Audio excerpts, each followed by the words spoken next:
que estamos aquí en esta mañana para alabar el nombre del Señor, escuchar su palabra. Vamos a leer el pasaje que tenemos hoy, después vamos a orar y después podemos sentarnos. El pasaje que vamos a leer hoy, en esta mañana, y que vamos a estar predicando es Gálatas capítulo 1, versículos 11 y 12.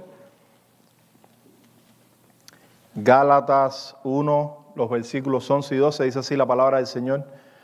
Mas os hago saber, hermanos, que el evangelio anunciado por mí no es según hombre, pues yo ni lo recibí ni lo aprendí de hombre alguno, sino por revelación de Jesucristo. Vamos a orar. Amantísimo Padre, te damos gracias por esta mañana.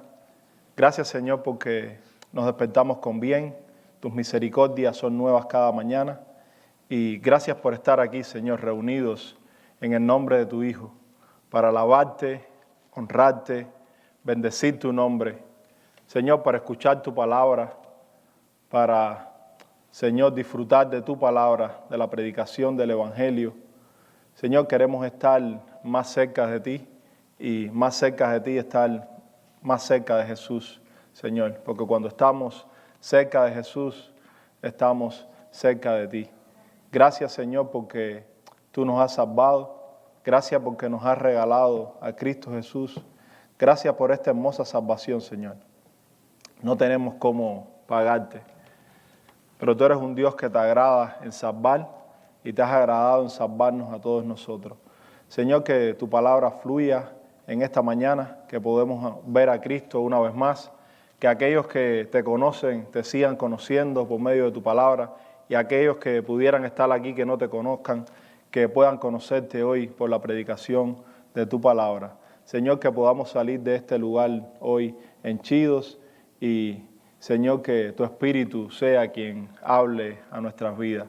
Gracias por Jesús una vez más. Ayúdame, Señor, tú sabes que no soy digno.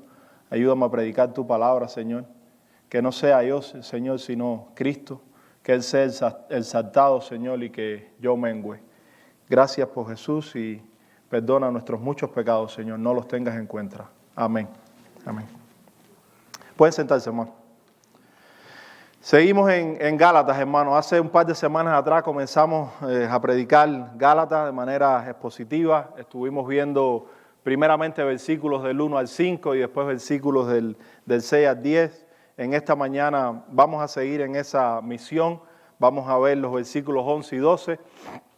Pero antes de entrar ya en materia, los versículos 11 y 12 que ya los leímos, vamos a recapitular lo que vimos hasta ahora, porque hace varias semanas que estuvimos viendo los versículos del 6 al 10.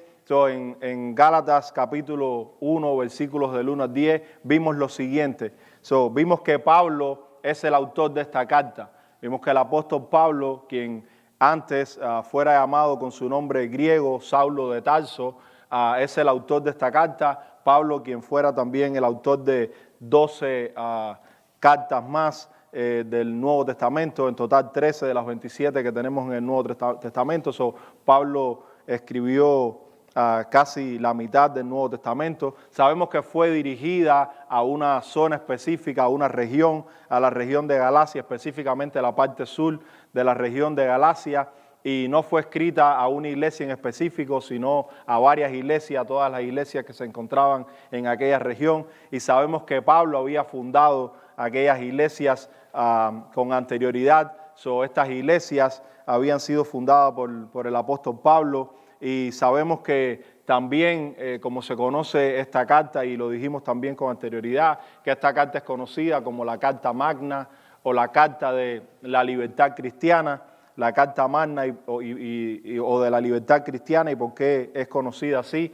Porque es la carta donde Pablo lo hace en todas las cartas, pero específicamente en esta, Pablo resalta la libertad que tenemos en Cristo, cómo somos libres de la ley en Cristo Jesús, libres de la ley para salvación o como medio de justificación. Por lo tanto, se le conoce así como la Carta de la Libertad Cristiana. Pablo predica fielmente el evangelio que él había recibido directamente por Cristo, como lo dice ahí en los versículos 11 y 12.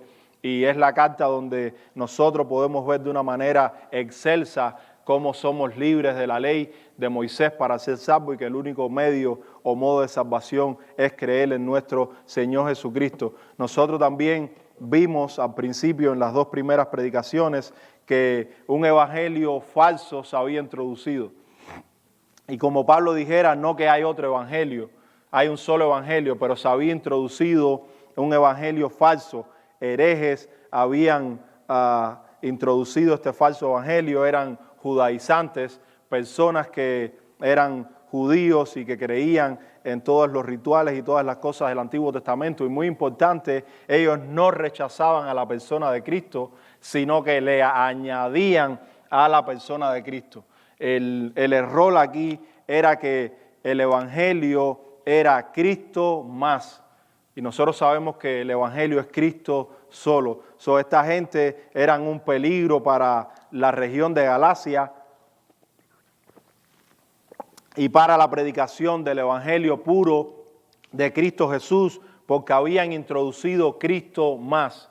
Este falso evangelio se había introducido entre los creyentes y estaban ahora criticando y tratando de corregir el evangelio por el cual Pablo había fundado estas iglesias y el cual Pablo les había predicado con anterioridad. Estaban introduciendo algo nuevo que era la ley de Moisés o algunos ritos de la ley de Moisés al evangelio de Cristo Jesús. También habíamos visto que Pablo de una manera radical, de una manera enérgica, da un ejemplo que es hipotético, que si aún él mismo, que había fundado estas iglesias, él mismo, que les había predicado el evangelio de Cristo Jesús, si él mismo, un ángel del cielo, les predicara un evangelio diferente, que fuese anatema. Esta es una palabra muy fuerte, quizás sea una de las palabras más fuertes usadas en la Biblia, y esta palabra significa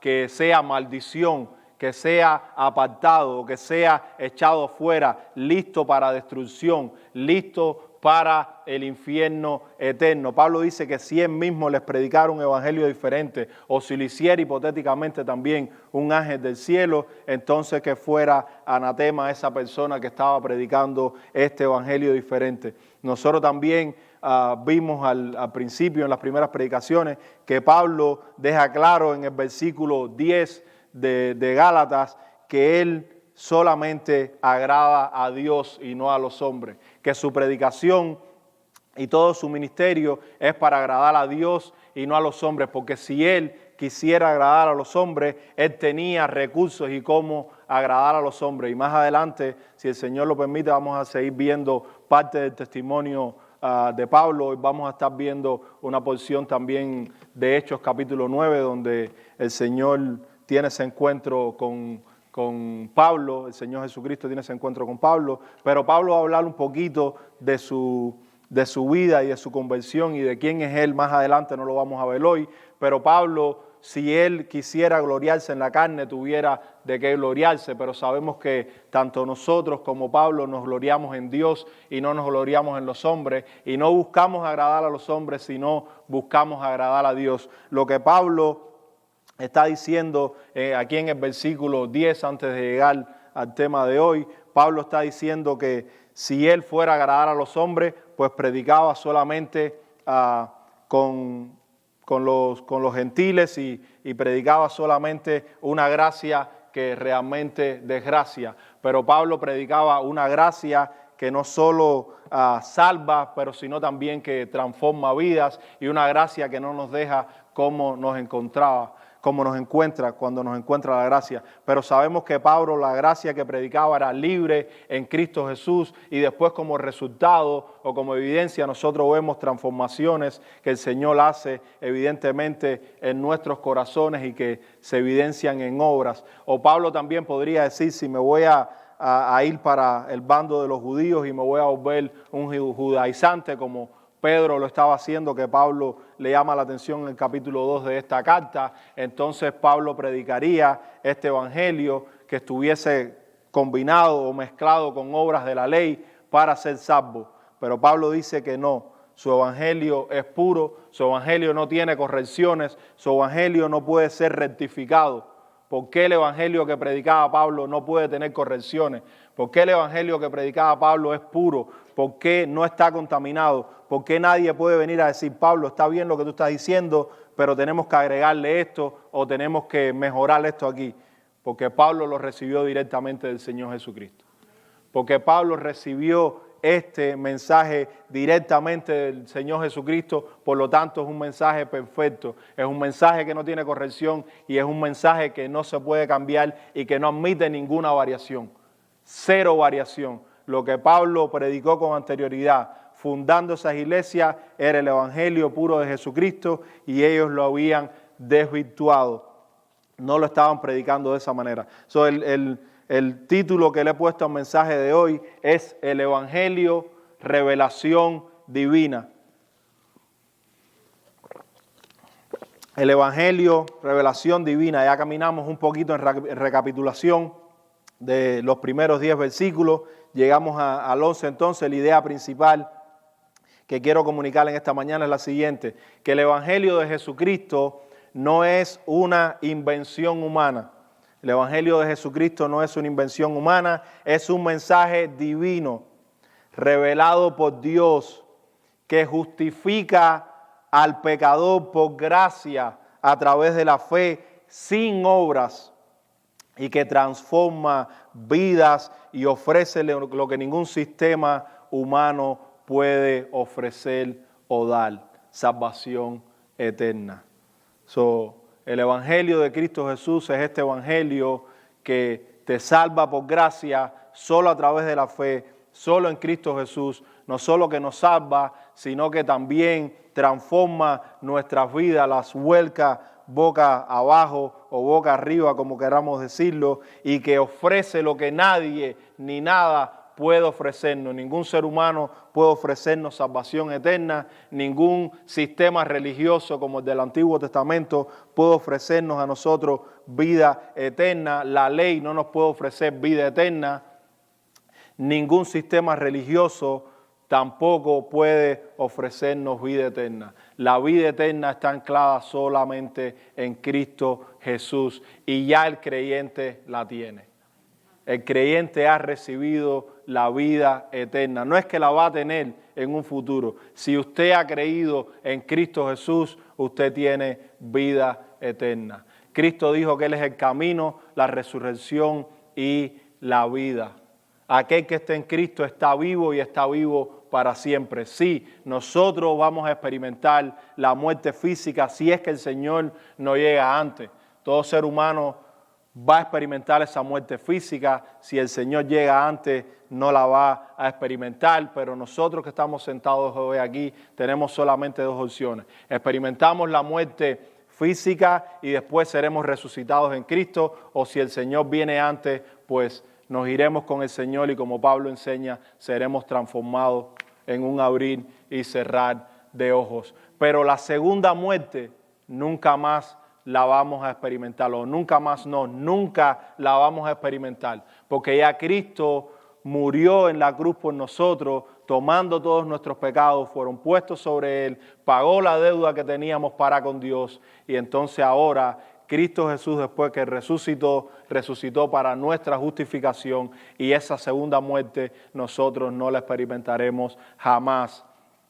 El enemigo o el postrer enemigo que será destruido, como diría la palabra, es la muerte. Esa segunda muerte no es para nosotros, es para los no creyentes. Nosotros ya tenemos vida eterna. Gloria a Dios por eso. Solamente voy a estar viendo dos puntos en esta mañana. El primero es la autoridad divina del mensaje del Evangelio, cómo este mensaje es autoritativo, pero a la misma vez también es divino. Viene de Dios y no de los hombres. Y el segundo punto es que es una revelación directa de Cristo, como el mensaje que Pablo recibió, el mensaje que Pablo predicaba, es un mensaje que vino directo de Jesucristo. Vamos a leer brevemente la definición de evangelio que estamos leyendo desde que comencé a predicar en Gálatas, y la vamos a seguir usando a través de toda la exposición de la carta, aunque no lo vamos a estar leyendo todas las veces, pero como hace varias semanas ya que no estamos en Gálatas, vamos a leerlo nuevamente. Dice así: El Evangelio es el anuncio de la buena noticia de la gracia de Dios en Jesucristo, el Hijo eterno de Dios, que vino a la tierra en carne humana, vivió bajo la ley, una vida perfecta de obediencia a Dios el Padre, en pensamiento, en palabra, en acción, y entregó su vida para morir en una cruz bajo la ira de Dios como nuestro sustituto, siendo el sacrificio perfecto para pagar totalmente por todos nuestros pecados, los pasados, los presentes y los futuros. Fue sepultado físicamente y al tercer día se levantó también físicamente de los muertos, venciendo a Satanás y a la muerte, y por causa de esto ha obtenido nuestra completa justicia. Después de 40 días ascendió al cielo, donde fue recibido a su previa gloria y está sentado a la diestra de Dios, intercediendo por aquellos que creen este mensaje. El Evangelio se puede decir de muchas maneras, esto solamente es un resumen. Usted lo puede decir de otras maneras, usted lo puede enseñar de otras maneras, usted lo puede predicar de otras maneras, pero no puede perder estos aspectos.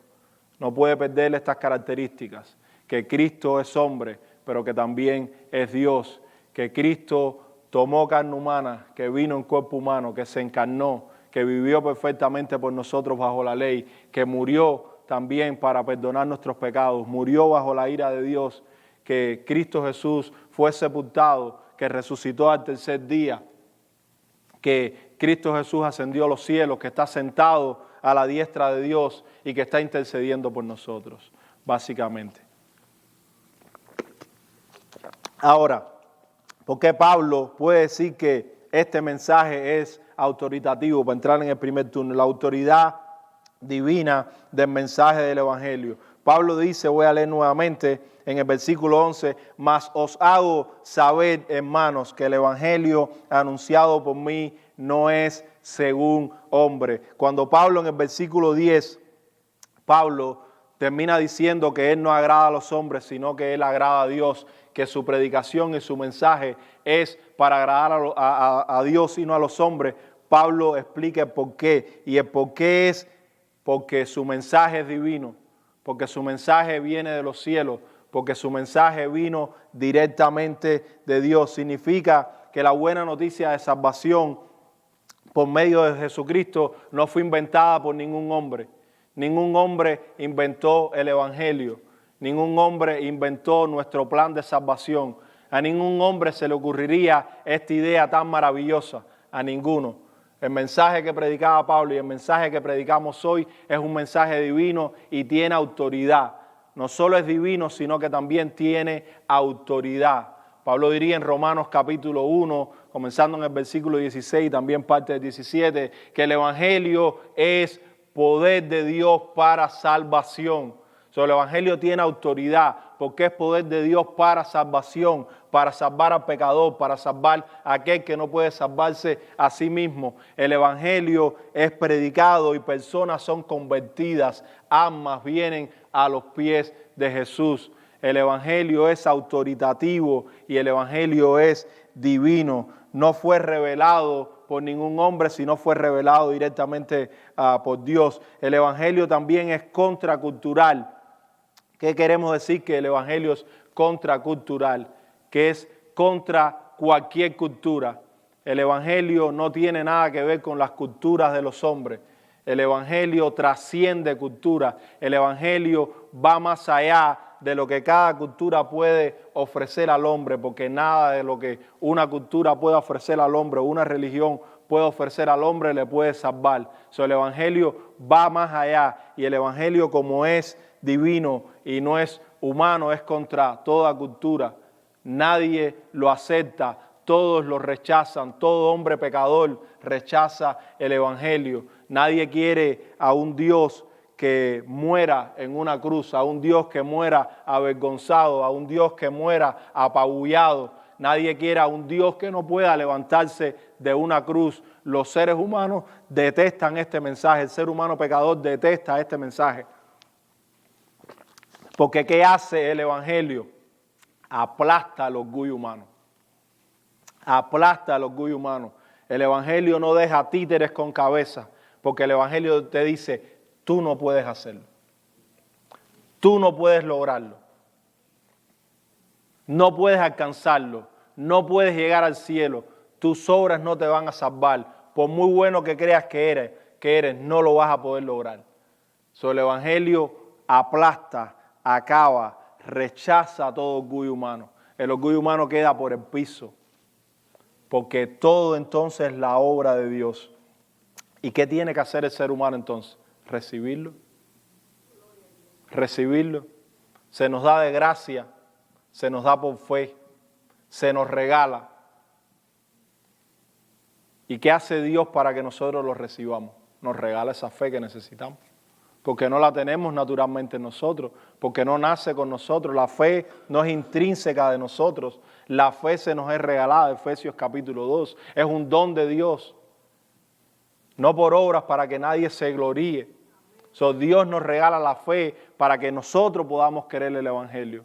Entonces el orgullo humano queda en el piso, queda desterrado, queda destituido, queda aplastado, es contracultural, trasciende todas las culturas. El Evangelio no tiene que ver con las culturas y no tiene que ver con los hombres específicamente, sino con Dios y su obra de redención.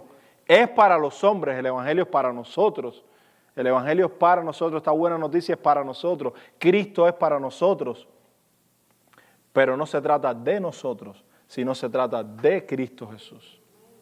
Para nosotros, pero no se trata de nosotros. ¿Por qué el Evangelio entonces es de autoridad divina? Este mensaje es de autoridad divina, el mensaje del Evangelio. Porque también es coherente, el mensaje del Evangelio es coherente. ¿Qué significa? Que encaja desde Génesis hasta Apocalipsis.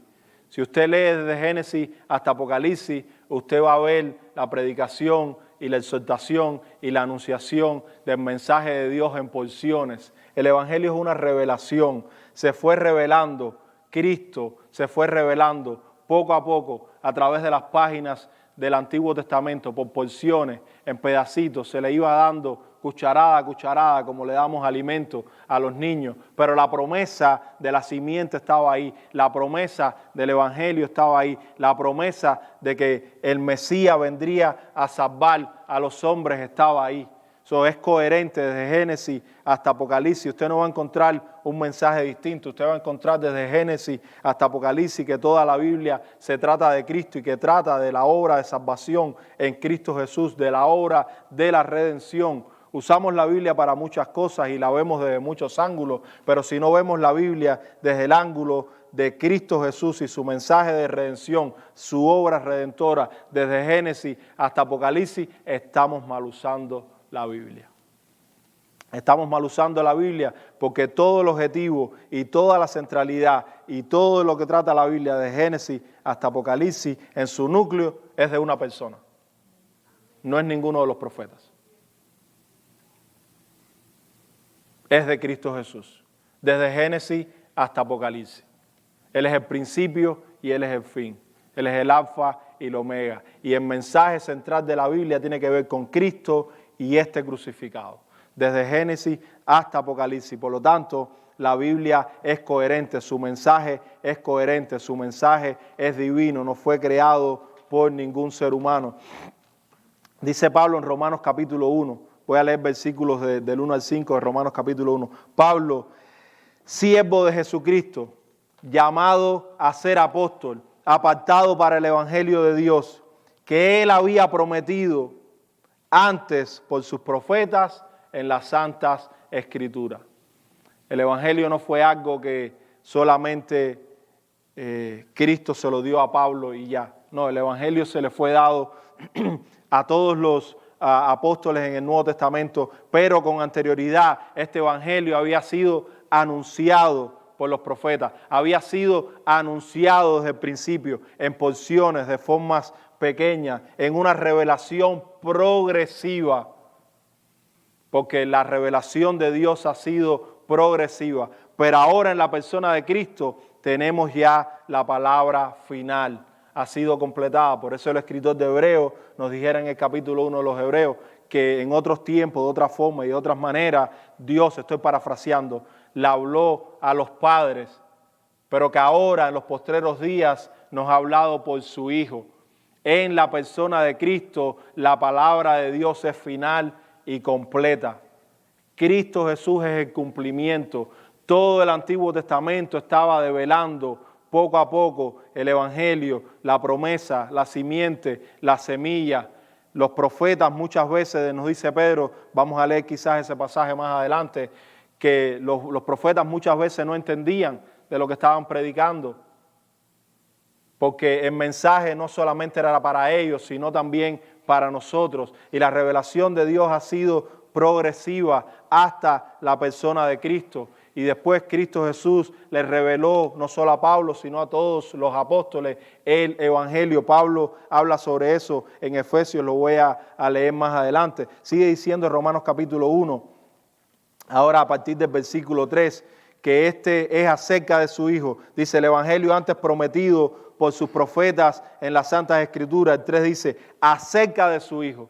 El Evangelio prometido por los profetas en el Antiguo Testamento era acerca de Cristo Jesús, de su Hijo, no de cualquier persona, no de cualquier cosa, de su Hijo, específicamente de Jesucristo. Dice que fue acerca de su Hijo, nuestro Señor Jesucristo, que era del linaje de David según la carne, que fue declarado Hijo de Dios con poder, según el Espíritu de Santidad, por la resurrección de entre los muertos, y por quien recibimos la gracia y el apostolado, para la obediencia a la fe en todas las naciones, por amor de su nombre. Y hoy no tenemos ese tema, pero quizás en un futuro podamos explicar qué significa esto para obediencia a la fe, porque no es lo que muchos predican y lo que muchos enseñan.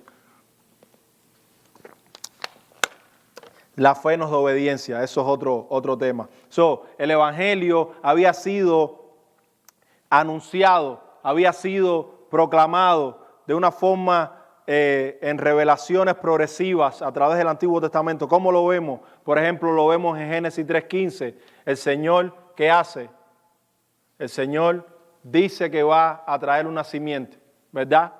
Después un poquitico más adelante en el versículo 21, nosotros vemos sacrificio, nosotros vemos sangre, nosotros vemos que el Señor los cubrió de sus propias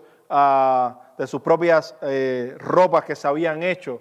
El Señor hace un sacrificio, derrama sangre, el Señor los cubre, vemos a Cristo tipificado, pero no tenemos todo el mensaje, no tenemos toda la información, pero seguimos nosotros avanzando y nosotros vemos un Cordero Pascual y cómo este Cordero Pascual nos habla de Cristo y nos tipifica a Cristo, y seguimos avanzando y vemos a los salmos y vemos el Salmo 22, vemos cómo Él murió en la cruz, cómo es una ilustración perfecta de cómo Cristo moriría en la cruz, y vemos al siervo sufriente en Isaías 53 y cómo este siervo sufriente iba a morir por nuestros pecados, iba a tomar nuestros pecados por nosotros, iba a sufrir esa muerte, Dios iba a quedar agradado. Nosotros vemos los profetas anunciando el nuevo pacto, cómo el nuevo pacto iba a ser en la sangre de este Jesucristo, de este Hijo de Dios, que en ese tiempo no se conocía con ese nombre que comúnmente lo conocemos, Jesucristo,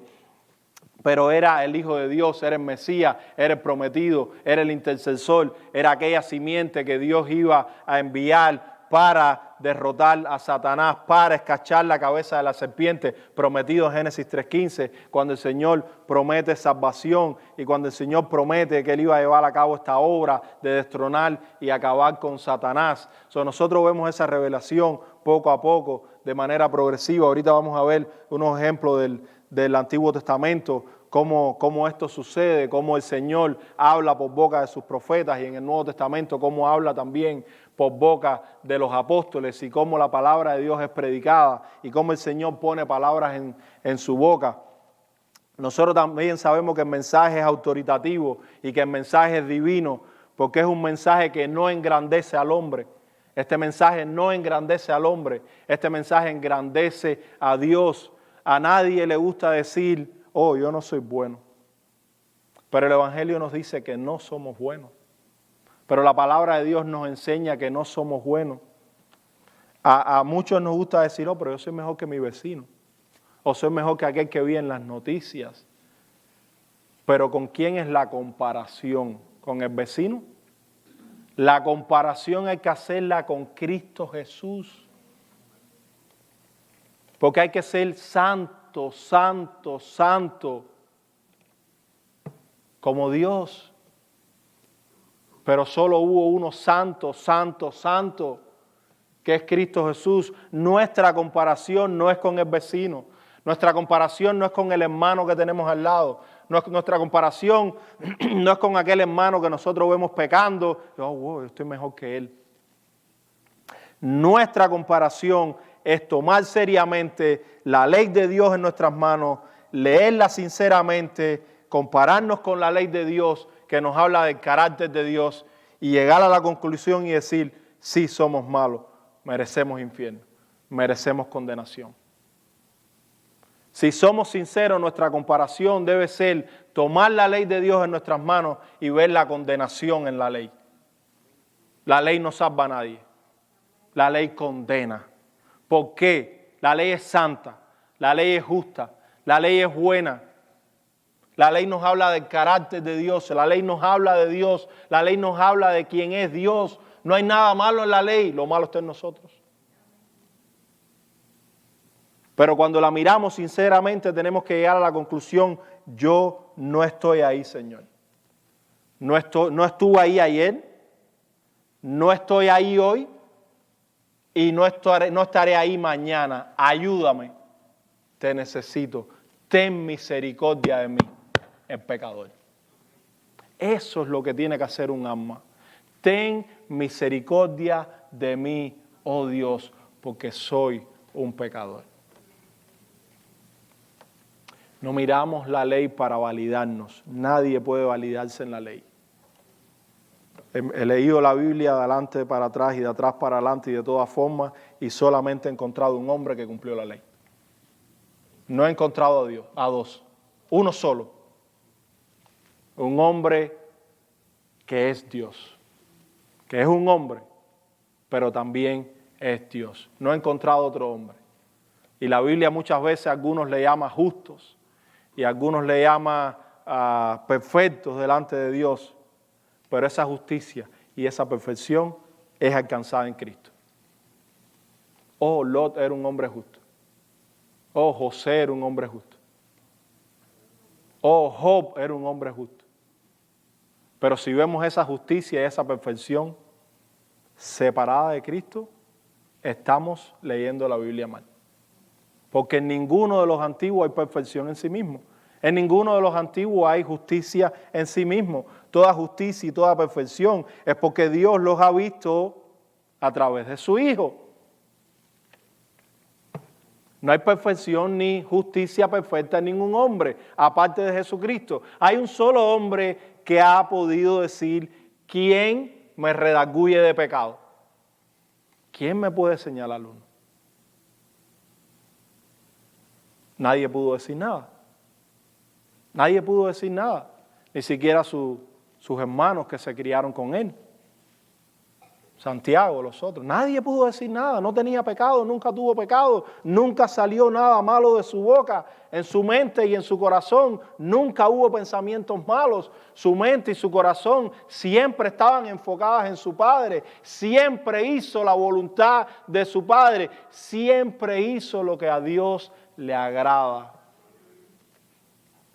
Ahora, hermano, si usted es un creyente, usted y yo estamos agradados en Él. Todo el agrado que el Padre siente por su Hijo único, amado, lo siente también por usted y por mí. Porque estamos en el amado, porque estamos unidos a Él, porque estamos conectados a Él por la fe, porque nos ha redimido para Él, somos parte de su familia ahora, nos podemos sentar a la mesa con Él. El Señor nos ha llamado a sentarnos en su mesa y todo el amor que siente por su Hijo, lo siente por nosotros.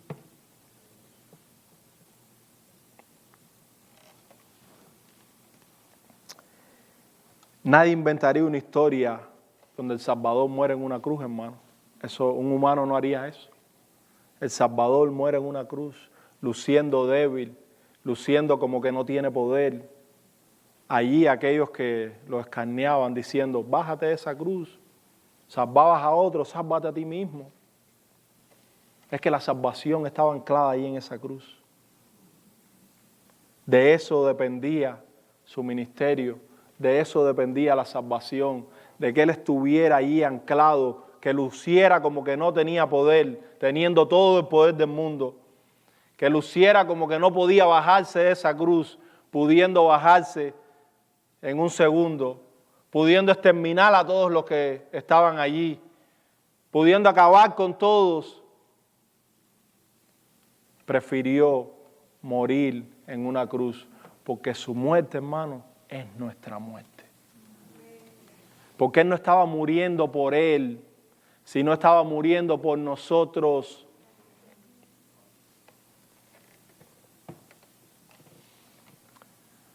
La paga del pecado es la muerte. Y cuando Adán pecó, Dios dijo que moriría. Un ser humano pecó contra Dios, un ser humano debe morir. Cristo no estaba allí muriendo por él. Cristo no cometió pecado. Murió siendo santo, siendo justo, siendo sin pecado, siendo bueno, fue a la cruz. Pero Dios lo trató como si nos tuviera que tratar a nosotros, pecadores, inmundos, de manos sucias.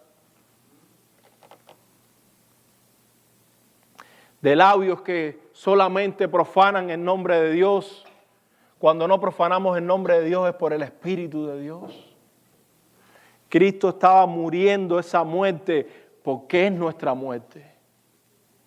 Tomando en su lugar nuestro castigo, nuestras transgresiones, nuestros pecados, bebiendo toda la ira de Dios hasta el final. Sin que quedara una gota fuera para nosotros. Toda la copa se la bebió completica en nuestro lugar. Pero después la muerte no puede retenerle, porque Él no tiene pecado. La paga del pecado es la muerte, pero Él no tiene pecado, como la muerte lo va a retener. No puede retenerlo, no tiene pecado. Tercer día resucita para nuestra justificación. El Padre queda satisfecho. No hay nada más que hacer, está completado. It is finished, está completado, no hay nada más que hacer, completado es. Entonces estos Gálatas están escuchando otro mensaje. Sí, Cristo más las obras de la ley. Pero no acabaste de escuchar a Pablo hace años atrás, que es Cristo solo por gracia, solo por la fe, solo en Cristo. Quita las obras del camino, las obras no salvan a nadie. Las obras vienen después, como resultado, como evidencia, acompaña nuestra salvación. Todo el ser humano va a obrar, todo el ser humano en Cristo Jesús, creyente, va a obrar. No lo forcemos, hermano. Las obras no se fuerzan, las obras brotan de un corazón regenerado y no las produce usted ni yo, las produce Dios, porque no son vuestras obras ni mis obras, son las obras de Dios. Efesios capítulo 2, versículo 10. No son tus obras, hermano, no son mis obras, no nos inventemos más obras humanas. Las buenas obras que hacemos, porque sí las hacemos, es porque Dios las hace en nuestros corazones. No inventemos más, no le agreguemos a la Biblia. No inventemos obras humanas, las obras son de Dios, no son tus obras. El Evangelio no es tuyo, las obras no son tuyas, la salvación no son tuyas, no es mía tampoco, es de Cristo. Todo es de Cristo Jesús. Entendámoslo, por favor. Todo es de Jesús.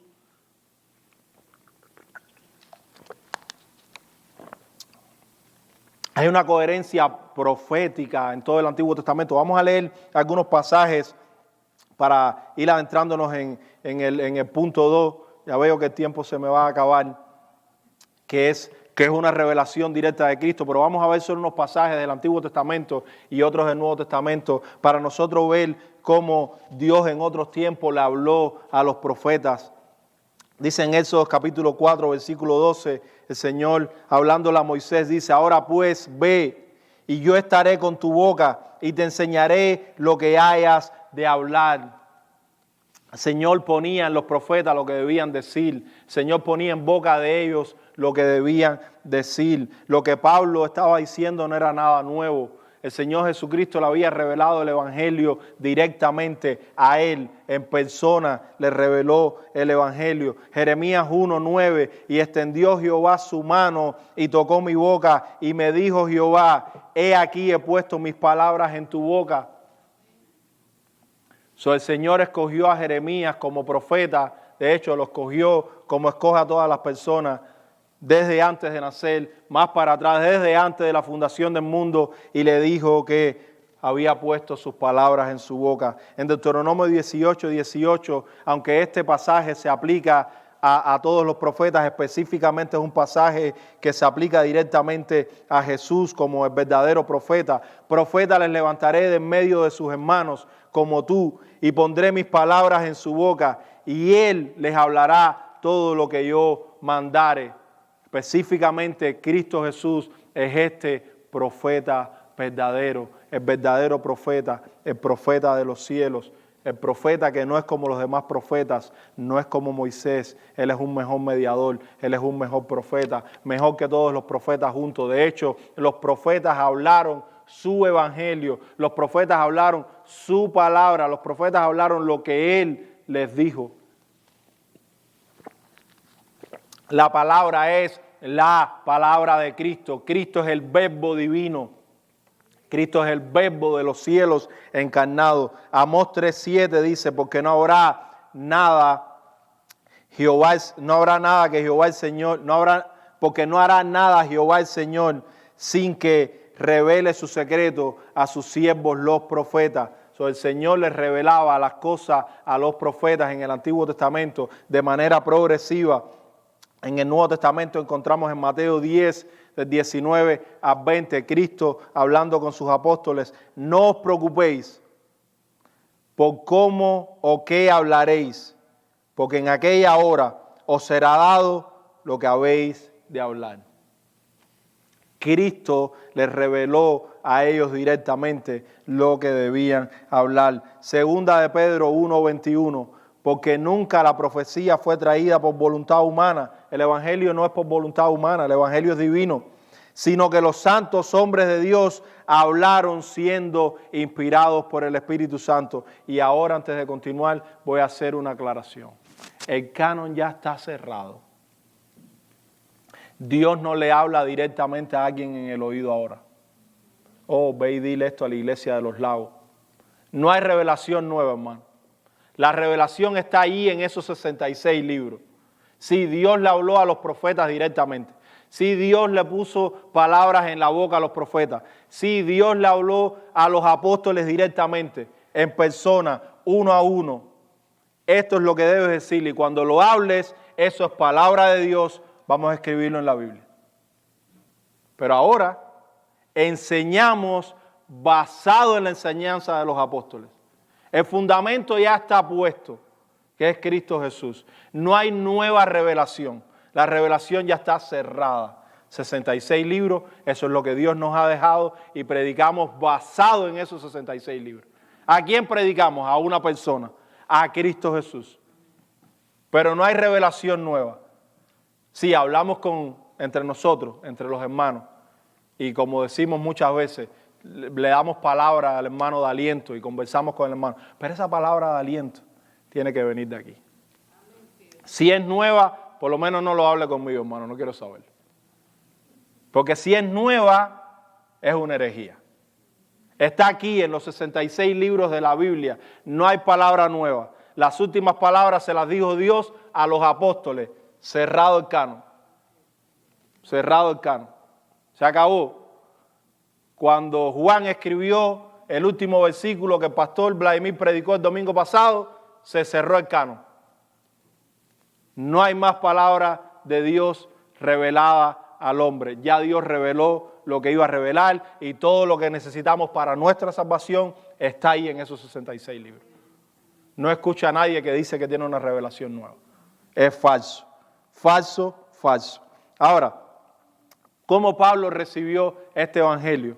Con el tiempo que nos queda vamos a leer solamente un par de versículos de Hechos capítulo 9, donde Pablo tiene este encuentro con el Señor. Voy a leer en el versículo del 1 al 6.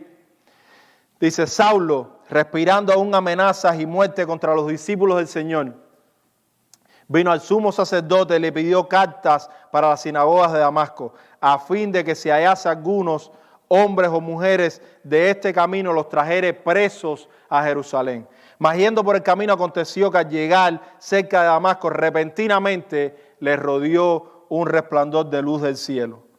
Y cayendo en tierra, oyó una voz que le decía: Saulo, Saulo, ¿por qué me persigues? Esta voz era el Señor Jesucristo. Saulo salió a perseguir cristianos y Cristo le dice: ¿por qué me persigues? Nuestra identidad está en Cristo. El que esté persiguiendo a un cristiano está persiguiendo a Cristo. Eso es lo que sacamos de este pasaje. Saulo, Saulo, ¿por qué me persigues? Él dijo: ¿quién eres, Señor? Y le dijo: yo soy Jesús a quien tú persigues. Dura cosa te es dar coces contra el aguijón. Él, temblando y temeroso, dijo: Señor, ¿qué quieres que yo haga? Y el Señor le dijo: levántate y entra en la ciudad y se te dirá lo que debes hacer. Aquí no hay, no, pero yo no quiero. No, pero no me interesa, no estoy interesado. Eso fue un encuentro divino con nuestro Señor Jesucristo, donde Pablo tuvo esta interacción con el Rey de los cielos. Señor, ¿qué quieres que haga? Ok, ve a la ciudad, se te va a decir lo que tienes que hacer. En el versículo 13 del mismo capítulo 9 dice: entonces Ananías, voy a saltarme varios versículos, usted lo puede leer después en la casa. Entonces Ananías respondió: Señor, he oído de muchos acerca de este hombre, cuántos males ha hecho a tus santos en Jerusalén, y aún aquí tiene autoridad de los principales sacerdotes para prender a todos los que invocan tu nombre. El Señor le dijo: ve, porque instrumento escogido me es este para llevar mi nombre en presencia de los gentiles y de reyes y los hijos de Israel, porque yo le mostraré cuánto le es necesario padecer por mi nombre. El Señor le dice a Ananías: cualquier hombre que tú veas puede ser salvo. ¿Viste a Saulo de Tarso? Persiguiéndolos a ustedes, mandando a cristianos a la cárcel. ¿Te acuerdas ya en mártir Esteban, poniéndole ellos las ropas de Esteban a sus pies? Es un instrumento mío escogido desde antes de la fundación del mundo, para predicar el evangelio mío. Es increíble las cosas que nuestro Señor hace. La vemos en nuestras vidas también. Dice el 20, versículo 20 del mismo capítulo 9. Enseguida, Pablo, una vez que Ananías fue, le restauró la visión, fue bautizado. Dice que enseguida predicaba a Cristo en las sinagogas. Escuchen, hermanos, esto es importante. Él no predicaba cualquier cosa. Él no predicaba cualquier mensaje. Predicaba a Cristo. La predicación del mensaje del Evangelio trata sobre Cristo. Se predica a Cristo. Muchas veces hablamos de Cristo, pero no estamos predicando a Cristo. Es distinto. Es distinto hablar de Cristo que predicar de Cristo. Podemos hablar de Cristo, pero predicar a Cristo es distinto. Predicamos a Cristo y este crucificado. Dice que Pablo enseguida predicaba a Cristo en la sinagoga diciendo que este era el Hijo de Dios. Y en el 22 dice: pero Saulo mucho más se esforzaba cuando aquellos estaban que no querían creer. No, pero si este era el que nos perseguía, ¿cómo es posible? Y estaban asustados. Dice que Pablo, o Saulo, como dice aquí el capítulo 9 de Hechos, pero Saulo mucho más se esforzaba y confundía a los judíos que moraban en Damasco, demostrando que Jesús era el Cristo. ¿Cómo lo demostraba? Con el Antiguo Testamento. Era lo que tenían. Pablo iba por todo el Antiguo Testamento y ahora Pablo, quien fuera Saulo de Tarso, quien fuera un judío de judíos, quien fuera aquel que sabía mucho bajo Gamaliel, de los más aventajados de su época en el Antiguo Testamento, ahora entendía el Antiguo Testamento. Y ahora entendía que el Pentateuco trata de Cristo. Y ahora entendía que los Salmos trata de Cristo. Y ahora entendía que Moisés trata de Cristo. Y que todo lo que estaba en la Biblia en el Antiguo Testamento trataba de Cristo. Ahora entendía todas las cosas. Porque ahora él entendía que Cristo es el centro de toda la Biblia. Que el centro de toda la Biblia y su mensaje está anclado en la persona de Jesús. Ahora este Saulo, conocedor del Antiguo Testamento y que Cristo le revela directamente el Evangelio, dice, oh, wow, ahora es que entiendo esto. Ahora es que entiendo la función de la ley. Ahora es que entiendo lo que los Salmos me dicen. Ahora es que entiendo todo lo que está aquí. Él se lo sabía todo de memoria del Antiguo Testamento. Así se lo aprendían los niños en Israel.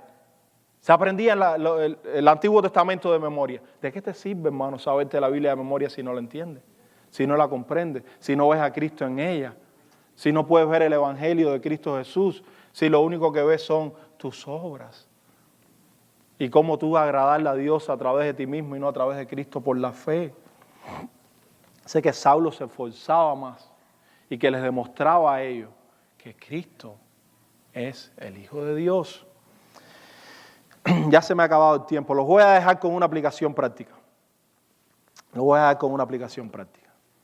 Y es en preguntas. La aplicación práctica es en preguntas. ¿Dónde está anclada tu fe? ¿Dónde está anclada tu fe? Piensa prácticamente en tu vida cristiana, creyente. ¿Dónde está anclada tu fe? Pregunta, ¿en tus obras? ¿En tu esfuerzo personal? ¿En tu superación? Ahí es donde está anclada tu fe. ¿En tu religiosidad? Tu fe está anclada en que todos los domingos vienes a la iglesia, que no faltas al D-Group, que siempre estás aquí, que haces todo lo que hay que hacer, que eres un buen ciudadano. Tu fe está anclada en tu religiosidad, en tus obras, en cómo te comportas, en tu esfuerzo personal. ¿O tu fe está anclada en la persona de Cristo que murió y vivió por ti a tu favor? ¿Dónde está anclada tu fe diariamente, todos los días, como creyente? Mira tu fe, ¿dónde está anclada? ¿Dónde se ancla? ¿Dónde llega allí y se ancla y no se mueve? ¿Dónde baja esa ancla del barco y encuentra esa roca fuerte? La única roca fuerte. La fe nuestra está anclada en Cristo Jesús.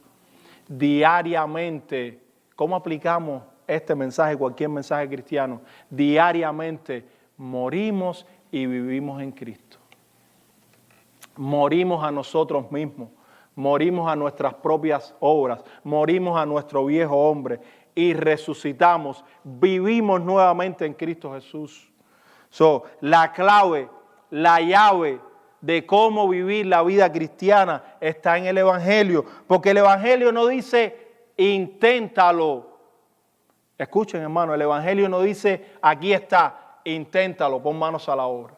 La clave, la base, la llave para abrir esa puerta es el Evangelio, porque el Evangelio no dice inténtalo. El Evangelio dice cree, confía, descansa. ¿En qué? En Cristo Jesús, en que todo fue hecho por ti, en que todo es a tu favor. ¿Y ahora qué? Disfrútalo, vive la vida cristiana, descansa en Él, confía en Él y el Señor regresará por su pueblo. Vamos a orar para terminar.